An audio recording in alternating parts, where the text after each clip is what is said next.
नमस्कार दोस्तों, मेरा नाम शैलेश कुमार है। नेशनल डिफेंस पॉडकास्ट में आपका बहुत बहुत स्वागत है। प्रेसिडेंट जेलेंस्की और रशियन प्रेसिडेंट व्लादिमीर पुतिन की मीटिंग होने वाली है।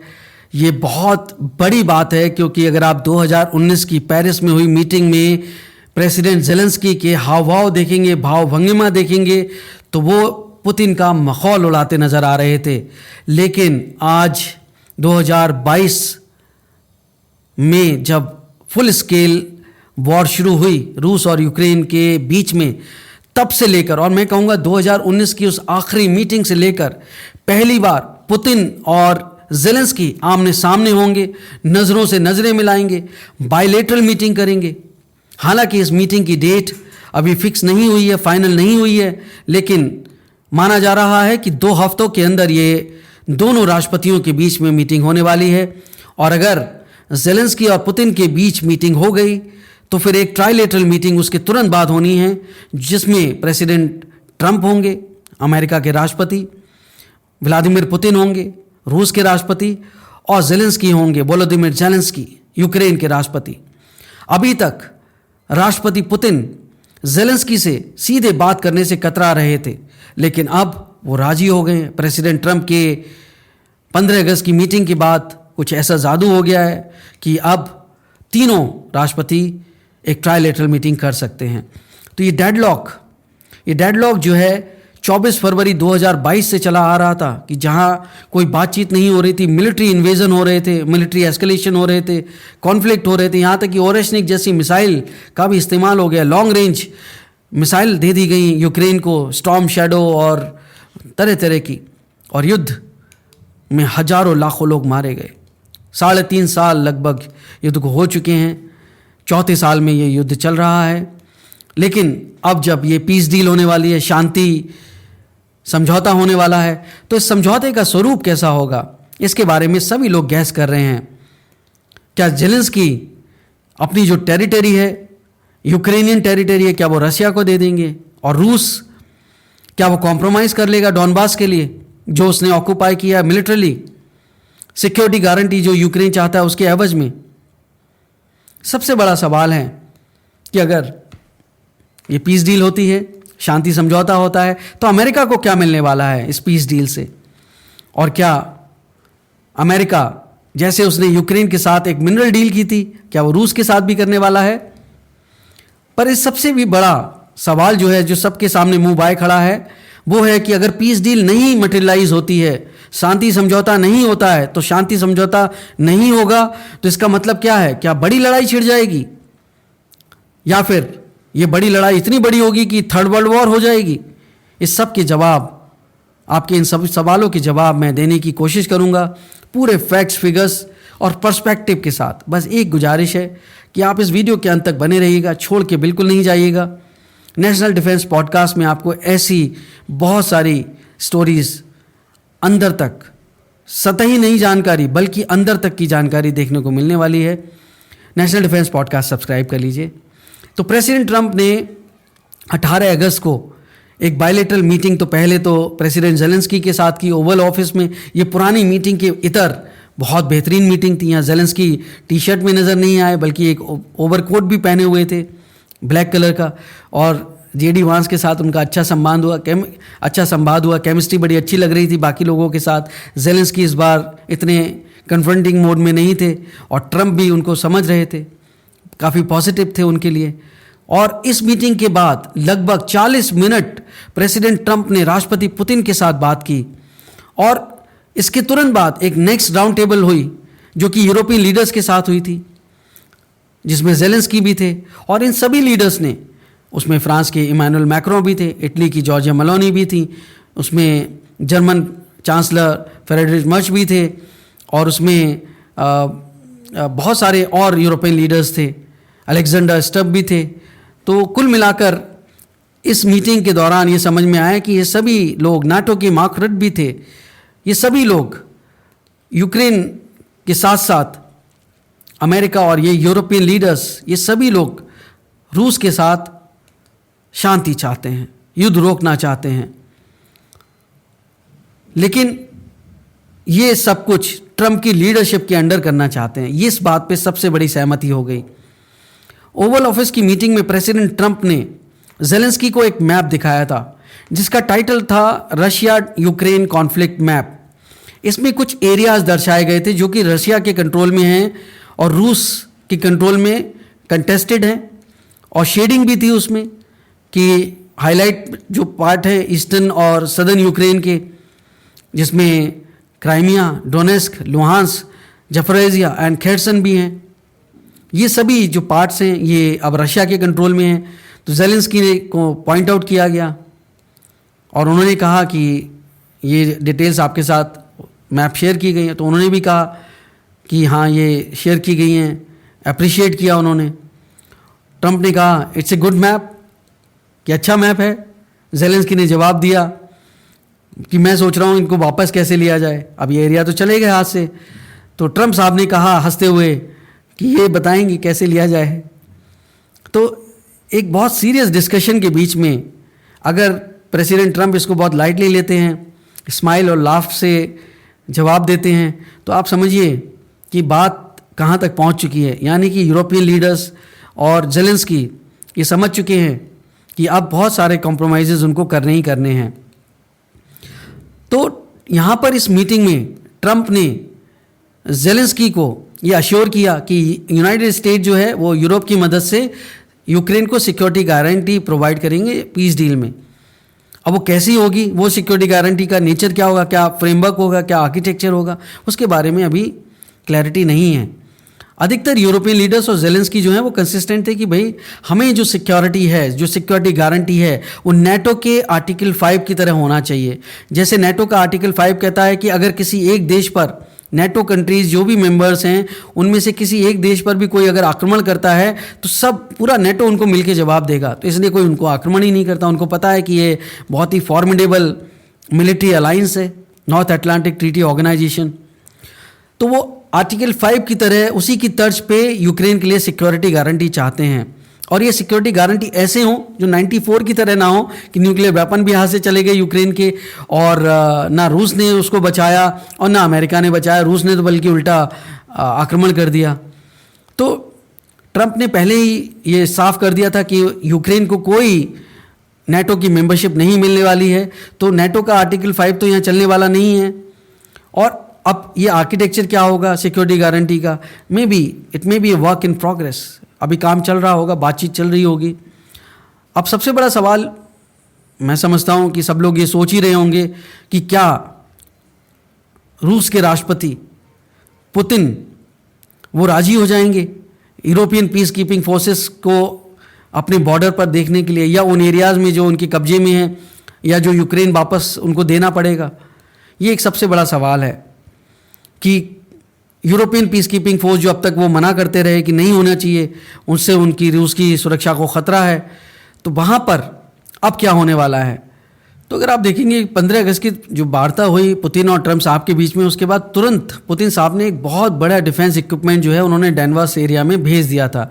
अब वो डॉनबास एरिया जैसे वो DPR और LPR कहते हैं, लुहांस्क और डोनेस्क, वहाँ पे टैंक्स, आर्टिलरी वो सब भेज दिए गए। और उसके विजुअल्स सोशल मीडिया पे, ट्विटर पे, हर जगह थे। क्रीमिया को तो उन्होंने 2014 में वापस ले लिया था। अब यूक्रेनियन और जो यूरोपियन हैं वो भी थक चुके हैं कि 4 साल होने वाले हैं वॉर को, ये युद्ध रुक नहीं रहा है, ख़त्म नहीं हो रहा है। भाई मिलिट्री इसलिए होती है कि अगर आप टेबल पे बैठ के समझौता नहीं कर पाएँ, बातचीत से हल नहीं निकाल पाएँ, तो फिर युद्ध होता है।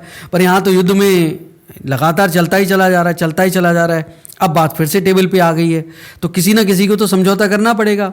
यूक्रेन ने बहुत सारी टेरिटरी अपनी खो दी है, 30% के आसपास टेरिटरी चली गई है। उनके सिटीज़ जो हैं, शहर तबाह हो चुके हैं, लोग मारे जा रहे हैं, सिविलियंस मारे जा रहे हैं, फौजों को तो छोड़िए।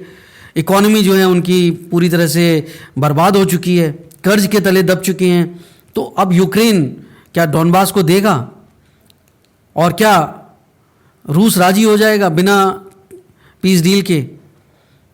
ये सबसे बड़ा सवाल है कि कैसे बिना पीस कीपिंग फोर्स के यूक्रेन राजी होगा और कैसे बिना डॉनबास लिए हुए रूस राजी होगा, क्योंकि उसने तो पहले ही लुहांस्क डेमोक्रेटिक रिपब्लिक कर दी और डोनेस्क डेमोक्रेटिक रिपब्लिक कर दी, फ्रेंडशिप ट्रीटी कर ली हैं। रूस किसी कीमत पे यूक्रेन को अपने स्फीयर ऑफ इन्फ्लुएंस से बाहर नहीं जाने दे सकता, क्योंकि उन्होंने वर्ल्ड वॉर 2 बेलारूसियंस के लिए और यूक्रेनियंस के लिए वर्ल्ड वॉर 2 लड़ी थी, क्योंकि उनको अपनी संस्कृति, उनको लैंग्वेज बहुत पसंद है। डॉनबास का जो एरिया है वहाँ पे रशियन और यूक्रेनियन दोनों हैं। माँ अगर रशियन है तो पिता यूक्रेनियन है, ऐसे हालात हैं।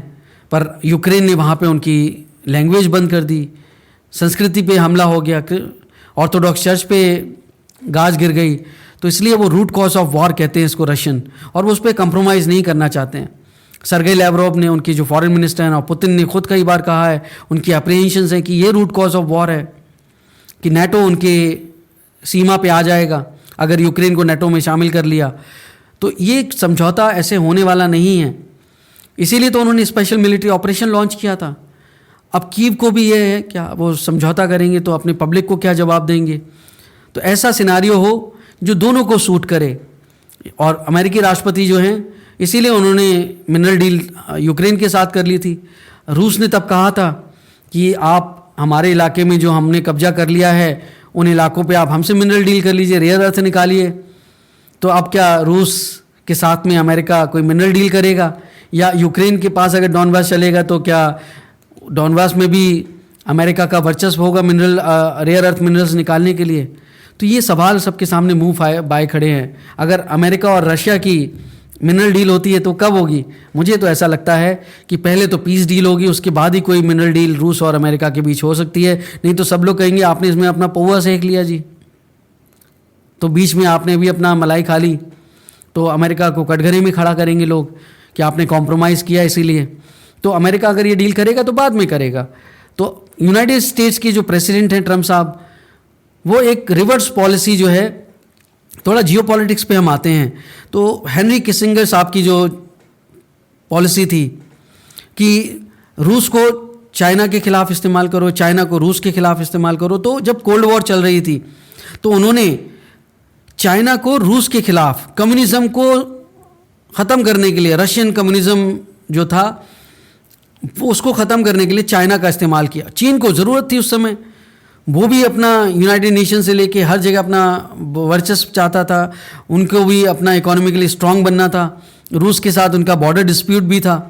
तो हेनरी किसिंगर साहब ने रूस के इन्फ्लुएंस को कम करने के लिए चीन का इस्तेमाल किया। लेकिन अब जब अमेरिका को लगता है कि रूस से ख़तरा नहीं है, अभी चाइना से ख़तरा है, चाइना, रशिया और ईरान का जो नेक्सस है वो सबसे बड़ा उनके लिए सिरदर्द है आज की डेट में।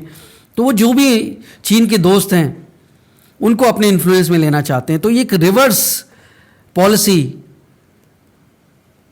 ट्रम्प साहब जो है, जो 1970 में हेनरी किसिंगर ने इस्तेमाल करी कि चीन के साथ रेपो बना लो, सोवियत को अगर वीक करना है, तो वैसे ही अब ट्रम्प ने कह दिया कि चाइना को अगर वीक करना है तो रूस को दोस्त बना लो। तो ये सिर्फ वहीं नहीं हो रहा, ये दुनिया के अलग अलग इलाकों में ट्रम्प साहब कर रहे हैं। भारत के परिप्रेक्ष्य में देखिए तो चाइना पाकिस्तान इकोनॉमिक कॉरिडोर है, BRI है पाकिस्तान में, जिसका अब तक अमेरिका विरोध करता आया। भारत तो करता ही है क्योंकि वो हमारे सॉवरेन एरिया में जा रहा है और जो पाकिस्तान के कब्जे में है। तो वहाँ पर ट्रम्प साहब कहते हैं पाकिस्तान से हाथ मिला लेते हैं, ट्रेड डील कर लेते हैं, मिनरल निकालेंगे, ऑयल एक्सप्लोरेशन करेंगे। तो ऐसा कर रहे हैं वो। तो यहाँ पे वो रिवर्स कर रहे हैं जिससे कि जो चाइना की रीच है उसको वो कंटेन कर सकें। तो उनके लिए फ्रैगमेंटेड यूरेशिया जो है वो ज़्यादा सूट करता है।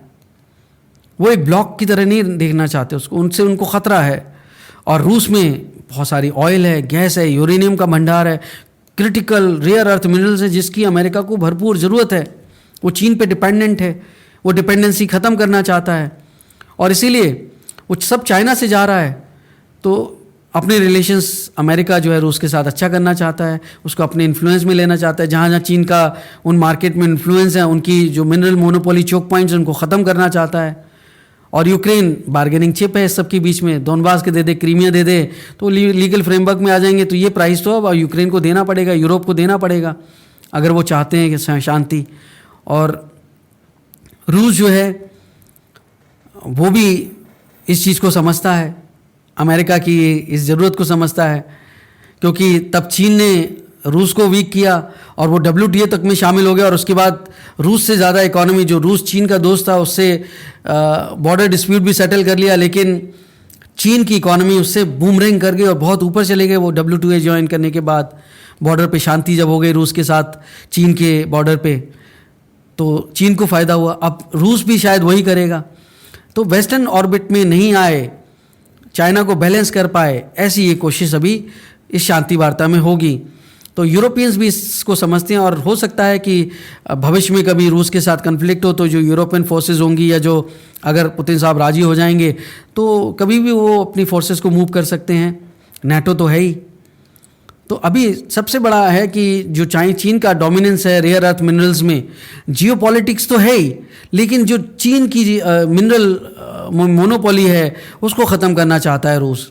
और इसीलिए ये जो चीन की रूस के साथ में बहुत अच्छी दोस्ती थी कि अभी जब युद्ध हो रहा था तो चीन ये मिनरल सप्लाई कर रहा था रशिया को, वो सब ये नज़र लगा के देखे रहे थे कि वेस्टर्न टेक्नोलॉजी एक्सपोर्ट पे सैंक्शन है, एल्युमिनियम, कॉपर, निकल, तो नॉन निकल जो रशियन फॉर्म है उनको पता लग गया कि ये तो चाइना में एक प्लांट बना रहा है, स्मेल्टिंग प्लांट, जो कि 2027 तक बन के तैयार हो जाएगा और उसमें जॉइंट वेंचर होगा चाइनीज़ स्मेल्टर का रूसी कंपनी के साथ में।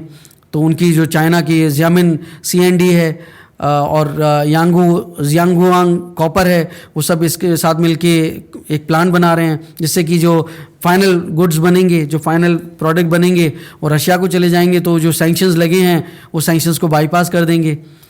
तो ये एक नई तरीके के तरकीबें सोची गई रूस और चीन की तरफ से।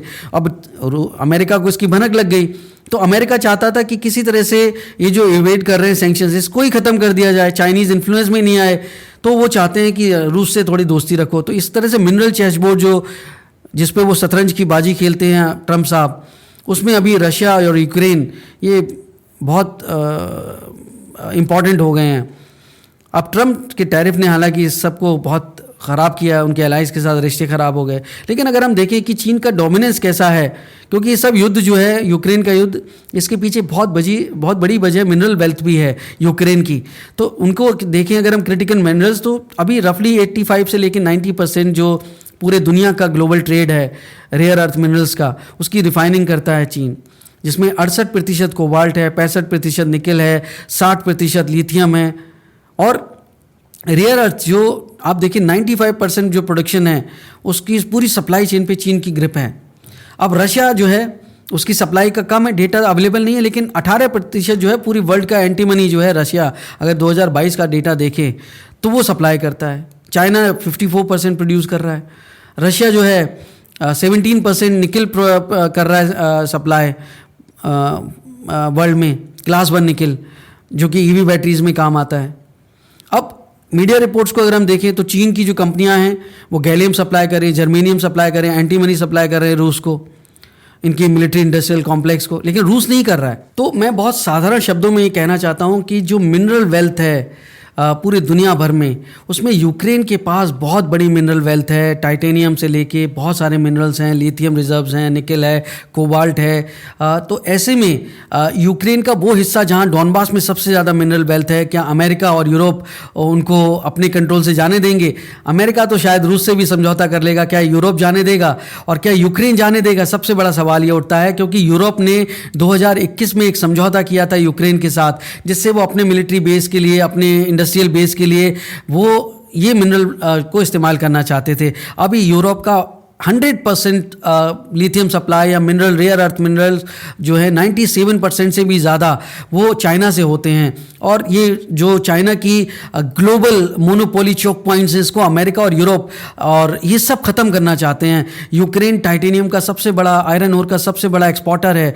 तो ऐसे में जो हेनरी किसिंजर साहब की पॉलिसी थी कि जब वो कोल्ड वॉर के समय में रूस को कंटेन करने के लिए चाइना को इस्तेमाल कर रहे थे, और चाइना का बॉर्डर डिस्प्यूटेड था रशिया के साथ में, और उनको इकोनॉमिकली आगे बढ़ना था, वो WTO ज्वाइन करना चाहते थे, तो उन्होंने दोनों को इस्तेमाल करने दिया, रूस को भी अपना इस्तेमाल करने दिया और अमेरिका को भी अपना इस्तेमाल करने दिया। तो वैसे ही पोजीशन अब फिर से आ गई है कि रूस आज की डेट में अपने आप को आगे बढ़ाने के लिए हो सकता है अमेरिका के साथ हाथ मिला ले। तो जो रिवर्स पॉलिसी थी हेनरी किसिंजर साहब की, वो ट्रम्प साहब अभी फॉलो कर रहे हैं, परस्यू कर रहे हैं। तो सबसे बड़ा सवाल यह है कि इस ग्लोबल सप्लाई चेन में जहां पर चीन की मोनोपोली है और यूक्रेन के पास इतने बड़े रिजर्व हैं, क्या यूक्रेन उस रिजर्व को अपने हाथ से जाने देगा? और अगर नहीं, अगर रूस जो है डोनबास को वापस दे देता है यूक्रेन को, तो क्या सिर्फ ये लड़ाई रूट कॉज ऑफ वॉर जो नाटो के मेंबरशिप को लेकर थी, या फिर जो उनकी संस्कृति, उनकी लैंग्वेज और जो ऑर्थोडॉक्स चर्च पे तीखा हमला वो था, क्या रूस इतना बड़ा कॉम्प्रोमाइज़ कर लेगा? ये सबसे बड़ा सवाल है। मुझे लगता है कि अगर ये शांति नहीं हुई तो ये लड़ाई बड़ी हो जाएगी, क्योंकि रूस किसी कीमत पे डोनबास को नहीं छोड़ेगा। उन्होंने पहले से ही अपने मिलिट्री इक्विपमेंट, अपनी आर्टिलरी, अपने टैंक्स डोनबास में 15 अगस्त को वार्ता से पहले रूस और अमेरिका की वार्ता से पहले उन्होंने उस समिट से पहले भेज दिए हैं।